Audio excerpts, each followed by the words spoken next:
किसने किया? उत्तर दीजिए। सबसे पहला नवरात्रि का व्रत, नवरात्रि की उपासना सबसे पहले किसने करी थी? भगवान राम। अश्विन के नवरात्रि में भगवान राम ने 9 दिन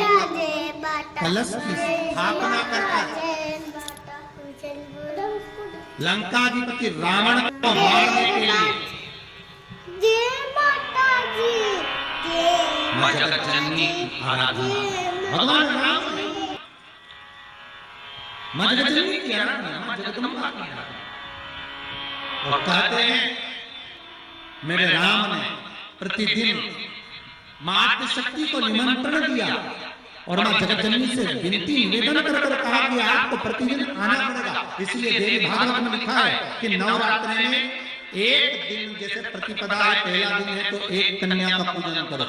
द्वितीया है तो 2 कन्या का पूजन करो, तृतीया है तो 3 कन्या का पूजन करो, चतुर्थी है तो 4 कन्या का पूजन करो, पंचमी है 5 कन्या का पूजन करो, छठ है 6 कन्या का पूजन करो, सप्तमी है 7 कन्या का पूजन करो, अष्टमी है 8 कन्या का पूजन करो, नवमी है जम के बोलो 9 कन्याओं का पूजन करो। और अगर इस तरह से आप पूजन नहीं कर सकते नवरात्रि में तो 9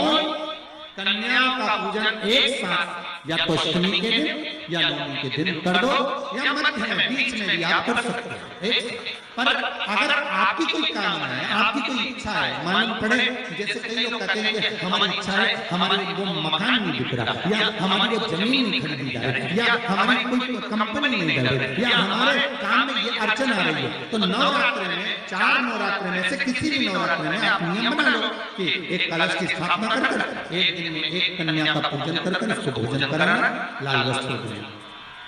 लाल चंदन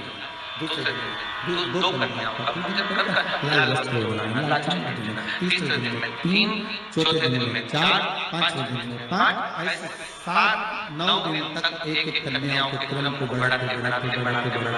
आप उस पूजन का विधान प्रबल करते हैं। आज किसी का फोन था सुबह तो कोई कह रहे थे कि हमें गुरुजी से बात करो, तो स्वामी जी ने बताया कि फोन आया था और वो बोल रहे थे कि हमें नवरात्रि में अगर मान लो कोई साधना करना हो तो कौन सी साधना करना चाहिए, हम किसकी आराधना करें, हम 9 दिन तक किसकी साधना करें। तो अगर बन सके तो देवी भागवत में सबसे सुंदर साधना यही है कि हम एक दिन में एक कन्या के चरण धोकर पूजन कर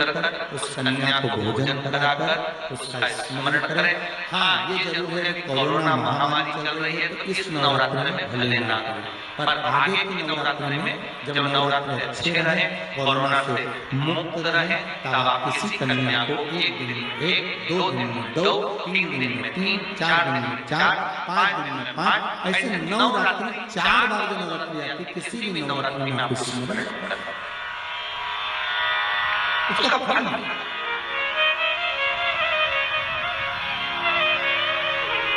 उसका फल होगा।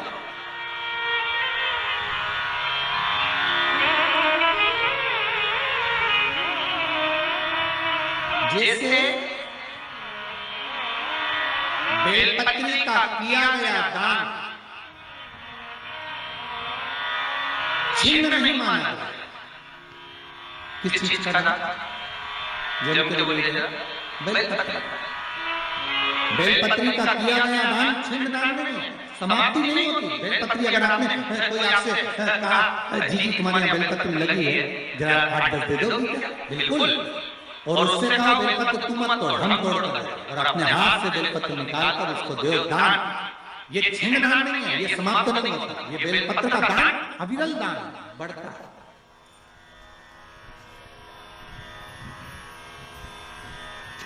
सुख का भाग ये छिन्न होने वाला है।